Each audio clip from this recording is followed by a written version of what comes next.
నెల్లూరు జిల్లా Rayalaseema Sangameshwara lift irrigation ప్రాజెక్టుపై రాష్ట్ర ప్రజా రైతు సంక్షేమ సంఘం అధ్యక్షుడు పిట్టు రేణుకారెడ్డి ధ్వజమెత్తారు. గత ప్రభుత్వ తప్పిదాల వల్ల 1000 కోట్ల ప్రజాధనం వృధా అయిందని ఆరోపించారు. పర్యావరణ అనుమతులు, డిపిఆర్ లేకుండానే నిబంధనలకు విరుద్ధంగా టెండర్లు ఎలా పిలిచారని ప్రశ్నించారు. ప్రాజెక్టుల పేరుతో సాగు, తాగునీటి అభివృద్ధికి ఆటంకం కలిగిస్తూ నిధులను దుర్వినియోగం చేశారని విమర్శించారు. ఈ నిధుల గోల్మాల్పై రాయలసీమ రైతులకు వాస్తవాలు వెల్లడించాలని డిమాండ్ చేశారు.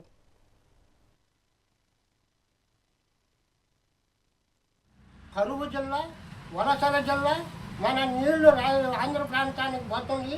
డిపిఆర్ లేకుండా ప్రాజెక్టు కట్టుకున్నారు. దీని మీద అడిగేవాడు ఎవరైనా పెట్టారు. దానికి ఒకటే అక్కడ రాజకీయాన్ని 2 సంవత్సరాల తర్వాత ఈ ప్రాజెక్టును చేసుకొచ్చి ప్రస్తాపన చేశారు. సంతోషం చేస్తే వాళ్ళు అక్కడ వాళ్ళు మాట్లాడుకుంటున్నారు. ఈ పోతుండే లేదని అక్కడ ప్రతిపక్షం, అధికార పక్షం. శాసనసభలో దానికి సమాధానం చెప్తూ అక్కడ ముఖ్యమంత్రి, మీరు శాసనసభకు రండి, తెలంగాణకి, మహబూబ్ నగర్కి, పాలమూరు, రంగారెడ్డి, గండి ఈ ప్రాజెక్టుకి ఏమి నష్టం జరిగిందో మనం తెలుసుకున్నాం.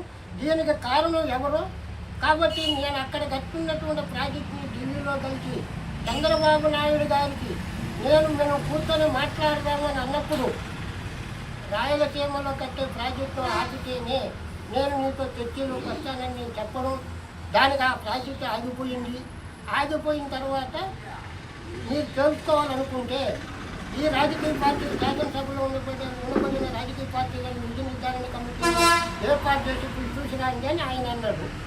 ఇక్కడ ప్రాంత నాయకులకి దాన్ని ప్రస్తాపన చేసి ఇక్కడ ప్రాజెక్టులో సందర్శించాల్సిన అవసరమూ లేదు. రాయలసీమ వాళ్ళు అంతకంటే ముందు ఎవరు దాన్ని ప్రస్తాపన చేయటం వాళ్ళు కూడా లేదు. కరువు జిల్లా,